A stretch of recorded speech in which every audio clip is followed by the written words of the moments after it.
stars are right, and that means it's time for another episode of The Whisper in Darkness. I'm your host, the Man from Lang. Thank you very much for joining me today. On this episode, we are taking a look at Horror in High Gear, the third Mythos pack from the Innsmouth Conspiracy Cycle. This is part 2 of the preview, a look at the player cards that are in this Mythos pack. FFG spoiled quite a few of them on Monday, and we will take a look at each of them now. Before I get started, I'd like to thank the patrons of this channel for their tremendous support. The Arkham Horror LCG community is amazing, and these people have gone above and beyond to bring you content like these Mythos pack previews. If you'd like to support the channel's goals and see your name on this list, head over to patreon.com, sign up for a tier of your choice, and claim your rewards. That would be awesome. Without further ado, let's get started. FFG spoiled a whole bunch of player cards in its Horror in High Gear Mythos pack preview. We will start off with the card fan. We can see a whole bunch of cards. We have Curse of Aeons, a mystic asset. We've got TRISTAN BOTLEY, a new rogue ally. We will talk about him later. We've also got Enchanted Armor, a guardian asset. Again, we can talk about that one. That was one of the main cards spoiled. And we can see tucked in the back there, we have Blessing of Isis, another guardian asset that involves bless tokens. But it's about revealing bless tokens and exhausting Blessing of Isis, but otherwise we're not too sure what that does. And we are getting our Cryptic Grimoire in this particular Mythos pack. The upgrades for Cryptic Grimoire from the Innsmouth Conspiracy Deluxe box. We know it will cost 4 experience points, but we cannot see what it does. So we will just have to guess. Let's talk about Curse of Aeons. It is a 2-cost asset that costs 3 experience points. It has a wild skill icon, the ritual and curse traits, and the response. When a second curse token is revealed during a single skill test at your location, exhaust Curse of Aeons. Cancel that token and treat it as if it was a skull token instead. You may choose to remove those tokens from the Chaos Bag after the skill test, I believe is what it's hidden behind Tristan there, but I think that's what it says. So this thing costs 2 resources and 3 experience points. I gotta say, I am not impressed by this particular card. I think after playing around with the curse mechanic during the Circle Undone Iron Man, the odds of drawing a curse token from the bag are pretty small already. The odds of drawing multiple curse tokens from the bag is even smaller, and this thing requires you to reveal 2 curse tokens from the bag before it has any effect whatsoever. Now, the odds of triggering it are only about 10.34% if you have 10 curse tokens in a 30 token bag, as is used in the Innsmouth Conspiracy campaign. And the odds of triggering it are only 15% if you have 10 curse tokens in a 25 token bag, such as you start with in the Circle Undone. So the odds of triggering this thing on any given test are very, very small. And even if you do, you just get to cancel that token and treat it as a skull, which, depending on the scenario, that could actually be worse. Depending on the scenario, skulls can be, there are many scenarios where skulls are -3s, or worse. The only reason I could see maybe playing this would be if I was playing somebody like Jim Culver, who can turn those skull tokens into zeros and can get some benefit from it. But maybe if you're using like Song of the Dead or something like that, from way back in the Miskatonic Museum, that mystic spell. But I just don't see myself triggering this all that often, especially when you need to reveal 2 curse tokens. 10.34%, that's just not going to happen all that often. I think when we played in the the Circle Undone Iron Man, I think we revealed multiple curse tokens and bless tokens maybe 2 or 3 times during the entire campaign. So yeah, I just don't see myself paying 3 experience points for this. It just doesn't. Yeah, I think there are way better cards to spend my experience points on this than this thing. So not overly impressed by the Curse of Aeons. Maybe I'm missing something, but I mean, curse tokens, I think, having played with the mechanic now, like, you just don't draw them that often. Even if there are several in the bag, you just don't draw them that often. And drawing one, your odds are low, and drawing multiples isn't going to happen that often. And it certainly, I just don't see it. So yeah, not a big fan of Curse of Aeons. That brings us to Enchanted Armor. It's a 1-cost asset that costs 2 experience points. It has willpower and agility skill icons, the ritual and armor trait. You can play Enchanted Armor under the control of any investigator at your location. It has the forced effect: after damage and or horror is placed on Enchanted Armor, the owner of Enchanted Armor tests willpower X, where X is the total amount of damage and horror on it. If the test fails, discard Enchanted Armor and assign the damage and or horror just placed on it elsewhere. It has asterisks in the health and sanity department, so you can stack as much damage and horror on this thing as you can successfully test willpower. And it takes up a body slot and an arcane slot, the first time we've seen that on an asset. So things I like about this card, I mean, it's cheap. It's only one resource. That's pretty nice.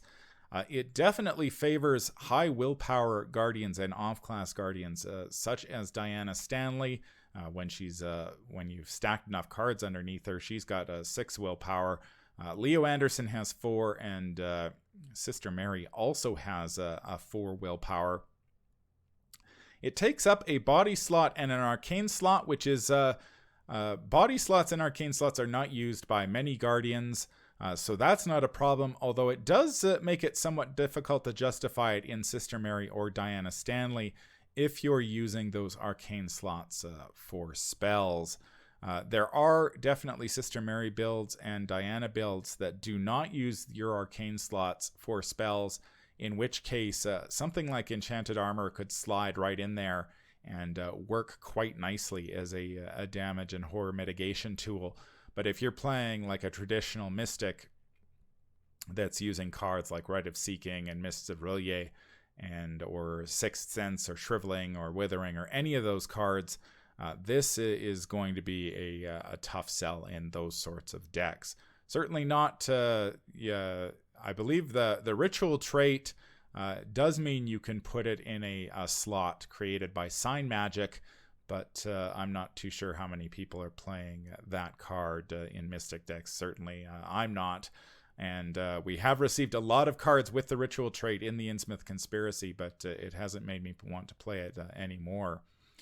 So the nice thing about this is you can just you can soak as much damage and horror as you want with this thing, as long as you can pass the skill test. And that is the big issue. Somebody like Diana or Sister Mary, I mean, you could dump 2 damage and 2 horror on this thing, and then you're testing willpower 4, which is still within the realm of possibility. Diana could stack 3 and 3 on this thing and still be passing it with her willpower of 6.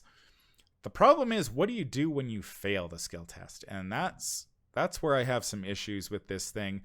It's not like that damage and horror goes away.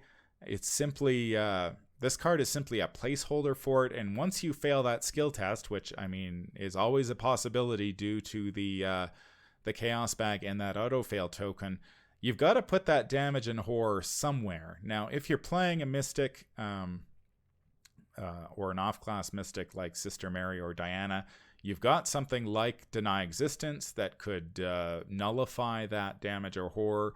If you've got enough allies on the table, you could dump that damage and horror on them instead. So it's sort of like a second layer of protection. Like you've got your enchanted armor, and then say you lose your enchanted armor, then you start using your allies to soak that damage. So as long as you're prepared for it, I think this is okay. If you just throw this out there, soak a ton of damage in horror, and have no plan for what to do with that damage in horror when you fail the skill test, that seems crazy to me. But as long as you've got the allies or some damage and horror mitigation tools available, this doesn't seem too bad. You might be able to play it with investigators like Tommy Muldoon and William York, who can already soak a ton of damage in horror. This just gives them another layer of protection on top of that, so they could soak some damage in horror with this. When this goes away, they can dump that on their assets. In the case of Tommy, he could recycle those assets for resources. William, he can take that damage in horror, put those assets into his discard pile, and then recur them with his special ability. Now, it's important to note that this Enchanted Armor does not work with Tommy's special ability, since the Enchanted Armor is discarded and not defeated. You do not get to gain a bunch of resources if you say stacked 3 damage and 3 horror on this thing and it went away, you don't get 6 resources because the Enchanted Armor is not defeated. However, Tommy could use this in conjunction with his other allies, say, to stack a bunch of damage and horror off this thing. He fails his willpower skill roll and then dumps that damage and horror on another ally. That ally is defeated, and then he gets the resources. So you could certainly do something like that. And I don't think he'd get any damage and he wouldn't get any resources anyway, just because those asterisks in the health and sanity symbols mean that they're technically zeros. So I don't think he'd get any anyway. But because the Enchanted Armor is discarded and not defeated, that makes all the difference here. I guess the big question is in an investigator like Tommy do you want to be trying to pass these willpower skill tests? Now, there are ways for him to increase his willpower. You've got things like police badge and whatnot that can increase his willpower and make this thing a little bit more useful. But I'm not too sure. In the Tommy deck I'm playing right now, I don't have a lot of willpower, extra willpower skill icons that I would want to be committing to this sort of skill test. I'm really saving those willpower skill icons to deal with whatever the encounter deck is throwing at me. I don't want to be trying to also pass willpower skill tests on my cards in addition to that. So that's a bit of an issue that I think you'd have to work around if you wanted to use this card in that way. But overall, I think this certainly has potential. It does provide an extra layer of soak that you could stack a significant amount of damage and horror on, and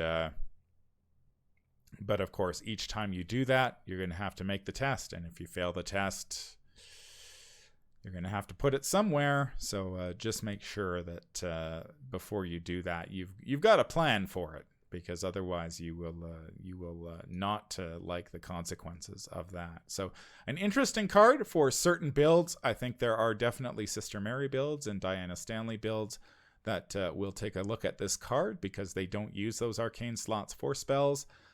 There's that, the Diana Winchester build, or the Diana melee weapon build.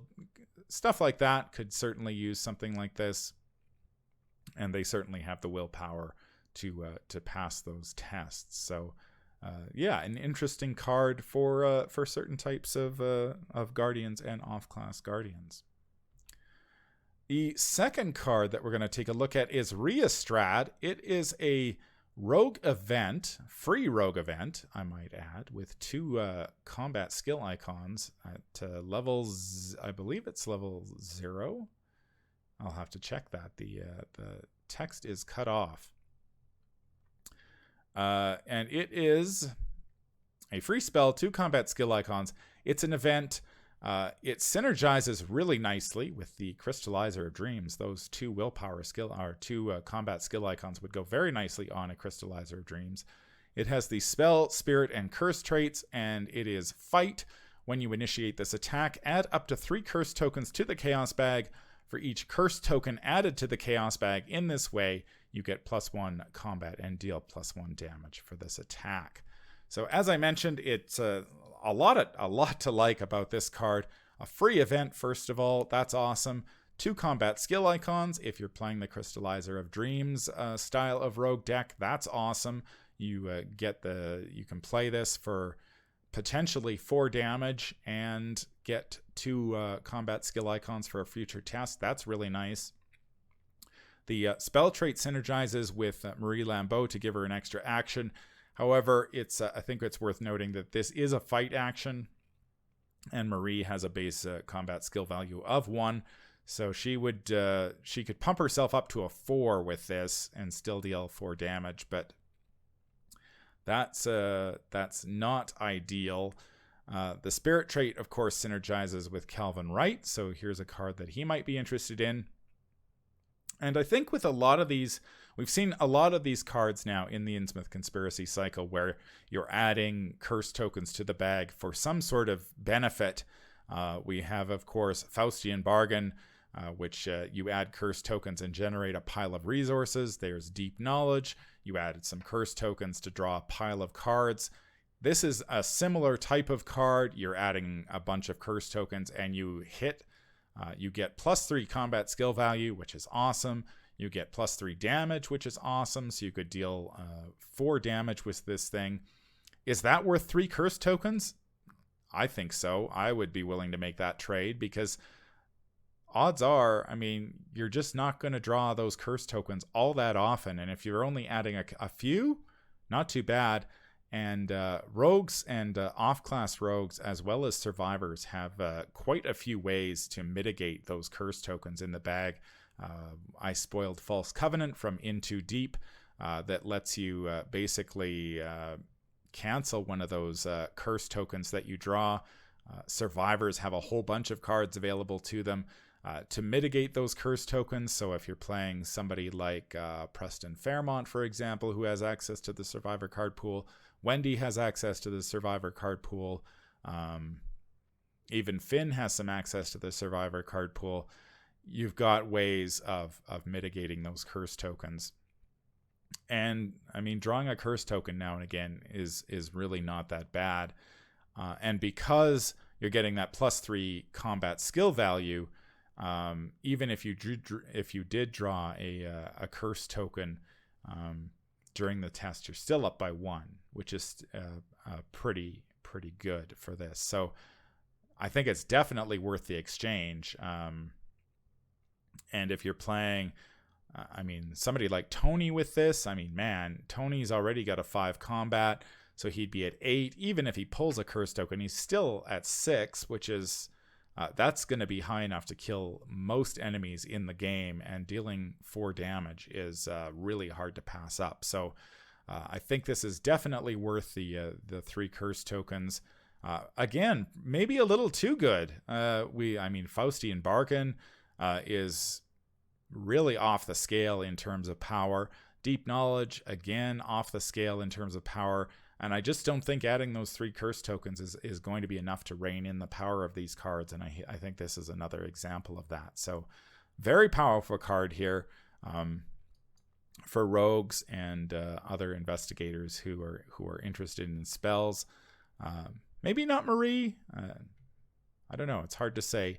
But Marie, certainly mystics have, they're interested in they have other spells that can use curse tokens. So again, having something like this in your deck, maybe Marie is only at a 4 or a 5 going into combat, but 4 damage, plus you get the 3 curse tokens that you can then use to trigger something like Eye of Chaos.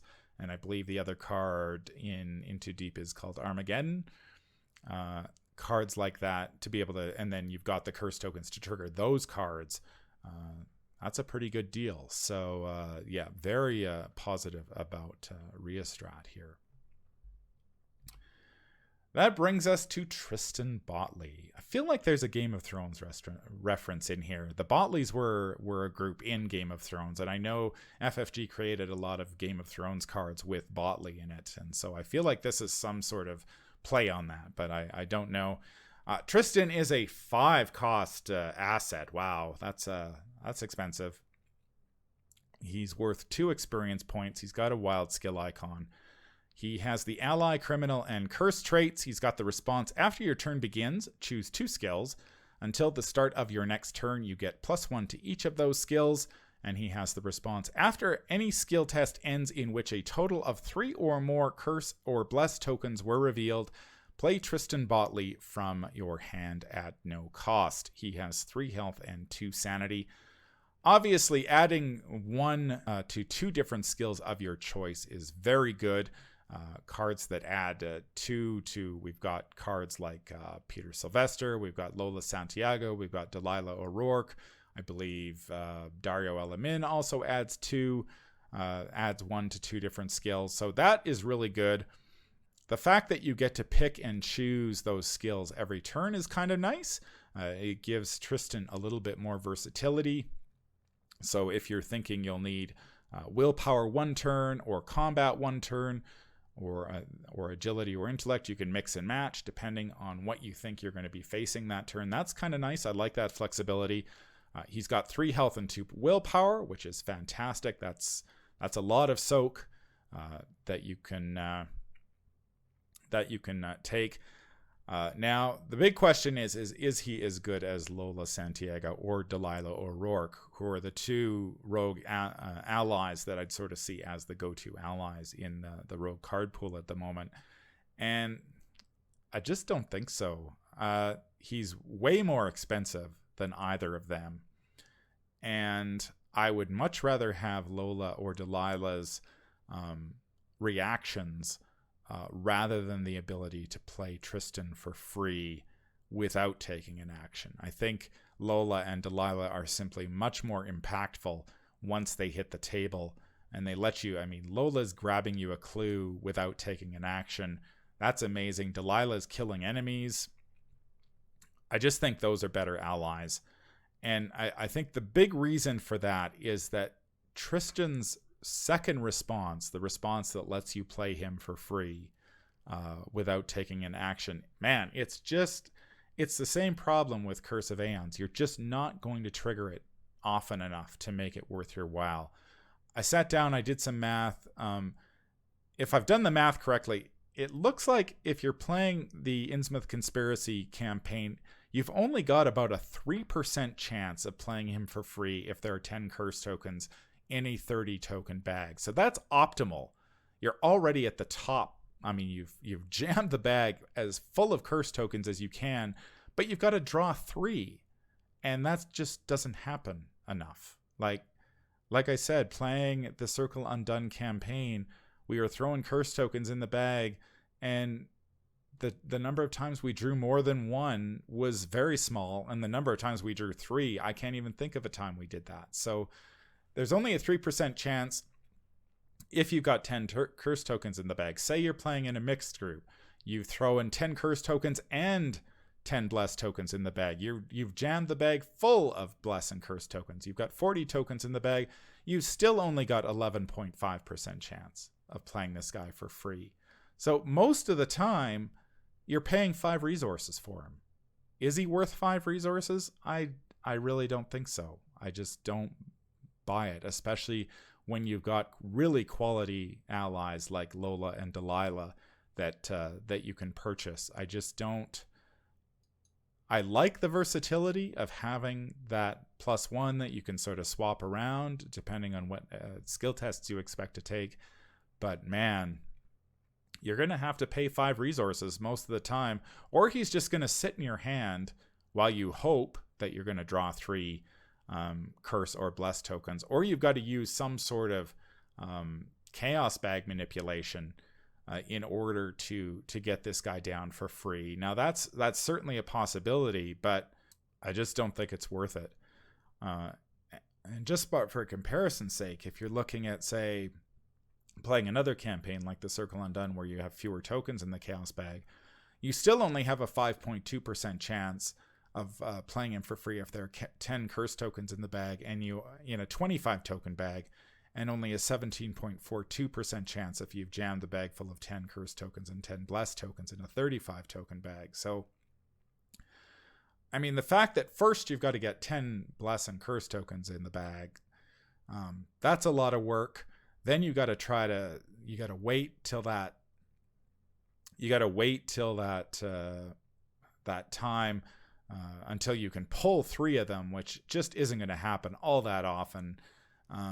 I mean, it's nice that it's after any skill test ends at any location. So if you're playing multiplayer, you can play this guy regardless of who pulls the 3 tokens.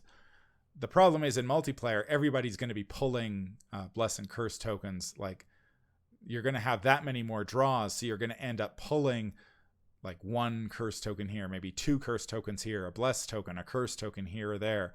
And so it's going to be even harder to pull those 3 as those tokens get removed from the bag. So yeah, I'm just not buying it. I'm not buying it with Tristan. I like his ability, but man, that 5 resources is a lot to pay for it. And his second ability to me just isn't that good. It's just not. It's not reliable enough to pay to be worth the price. Now, maybe I'm wrong. Maybe we'll get some sort of chaos bag manipulation tech that makes sure that we can pull bless and curse tokens reliably. We have seen a few cards that let you do that. I believe there was one in Devil Reef that lets you basically pull tokens until you get the tokens you want. So maybe with that, but I mean, then you're really playing around Tristan's ability that doesn't really affect the board state as much as Lola or Delilah. So yeah, it's kind of, to me, it's not worth the effort. So good ability, one good ability, and one sort of when is this going to happen ability. So yeah, that's about it for Tristan. Finally, we come to Signum Crucis. This is a survivor skill. Costs 2 experience points, or why my cards are cut off here. At least 2, 3, 4, 2 experience points, I think. I'm gonna check this quickly. I goofed when I laid out my things here. Let me see this one. Yeah, so Riastrad was 1 experience point. So yeah, definitely worth the 1 experience point for Riastrad. Signum Crucis is 2 experience points. So 2 experience points for a skill with 1 wild skill icon. It has the practiced and blessed traits. Commit only to a skill test you are performing, and only if the difficulty of that test is higher than your base skill value. After you commit Signum Crucis to a skill test, add X blessed tokens to the chaos bag. X is the difference between the test's difficulty and your base skill value. So 2 experience points. The practiced and blessed traits synergize, of course, with Amanda Sharp and Father Mateo, respectively. So Amanda can include this in her deck. She could stack this under her to potentially add quite a few blessed tokens to the bag. If she's taking multiple tests, say if you put this under her, you stack Signum Crucis under her. She gets 1 wild icon, and depending on the skill tests you're taking, she's adding 1 or 2 blessed tokens per test, which is pretty good. If you take 3 tests during her turn and then another during the Mythos phase, you could add even more. Father Mateo, I'm not so certain that he may want this. He's got fairly good stats across the board, so he's not going to be able to add as many blessed tokens with this. Of course, you can add a significant number of blessed tokens to the bag if you're playing this in combination with Amanda, Preston Fairmont, who's got 2s across the board, and of course our buddy Calvin Wright, who's got 0s. Man, Calvin can add 4, 5, like 3, 4, 5 blessed tokens to the bag. with this card, so that's really good. Of course, the problem is with this card is much like cards like Rise to the Occasion, it's probably not worth the deck slot unless you're playing a dedicated Bless deck, so perhaps there is that build out of Calvin Wright.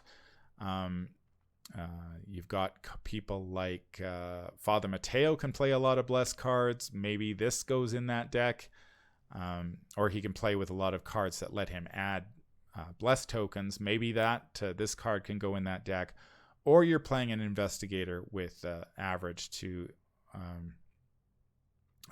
really below average skill values like Preston or Calvin, or Amanda, where you're constantly able to add a ton of tokens.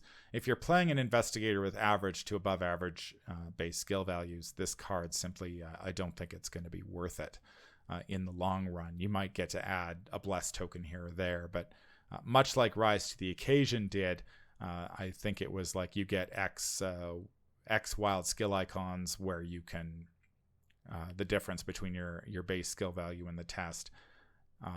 If you're just getting 1 or 2, like 1, it's not worth it. But if you're able to play it in Calvin, Rise to the Occasion is amazing in Calvin, and this card will be amazing in Calvin, but it's not going to be very spectacular in Investigators who have that average to above average skill value. So I definitely think this card has a place. There are decks, if you're playing a dedicated Bless deck, say out of Father Mateo, and you want to be able to add extra tokens, this might be one way to do it. Again, it's going to depend on the test because of Mateo's skills, the spread of his skills. He's not going to be able to add a ton of tokens. So is that worth 2 experience points? I'm not entirely convinced that it is. But I'm sure there are, if you're playing somebody like Amanda, and I think Amanda can take this. I assume she's I think it's 0 to 3 is her practice trait. So that's not too bad. Certainly Amanda could add quite a few Bless tokens to the bag with this card. So another way to add Bless tokens, but it depends on your skill value. So if you're playing a low skill value Investigator, or you expect to be taking a lot of skill tests against your worst skill, then this might be worth it. If you've got average skill values or above average skill values, probably you won't be too interested in this particular card. That's going to do it for my look at the player cards in Horror in High Gear. Real mixed bag here, I think. Cards like the Curse of Aeons or Tristan BOTLEY that rely on drawing a certain number of curse tokens from the bag. Not a big fan of that mechanic, simply because the odds of drawing 1 curse token are pretty low. The odds of drawing 2 or 3 are really not great. So cards like Curse of Aeons, besides forcing you to draw multiple curse tokens, it doesn't really do anything when you do draw them. So yeah, just not, and certainly not at 3 experience points. Tristan he's got a cool ability, but again, he's 5 resources, and if you're waiting around to draw those 3 curse tokens or bless tokens, unless you've really packed the bag, your odds are still only 10%. That's not great. Those aren't the kind of odds I want to be playing in this type of game. Sometimes you're going to roll the dice and you're going to get lucky, and hey, you're going to play him for free without taking an action. That's fantastic. But frankly, I would just rather have Lola or Delilah in my deck and be able to leverage their really good responses to gather clues and or kill enemies. I think those are much better. The Enchanted Armor, it kind of looks cool. I think it could go in certain decks. Riastrat is really good for 1 experience point, a 4 damage, +3 combat, +3 damage card. That's really good for 3 curse tokens. I'll make that trade. And Signum Crucis, it's sort of in the middle, I think. I think it's really going to depend on the deck that you're playing. If you're really going all in on Blessed tokens and you want those Blessed tokens, and you're playing an Investigator who really comes up short in the skill department, like Calvin, then you're really going to get some value for that card. But if you're not playing that type of deck, probably not worth the 2 experience points. But let me know what you think in the comments down below. I always look forward to hearing what you have to say. And stay tuned for more great Arkham Horror LCG content. That's going to do it for this episode. If you enjoy what you hear, remember to like, comment, and subscribe. If you need to contact me, I can be reached at manfromlang@gmail.com. I am also on Twitter at manfromlang. Until the stars are right, keep your shotgun close and your elder sign closer. Take care out there, and happy investigating.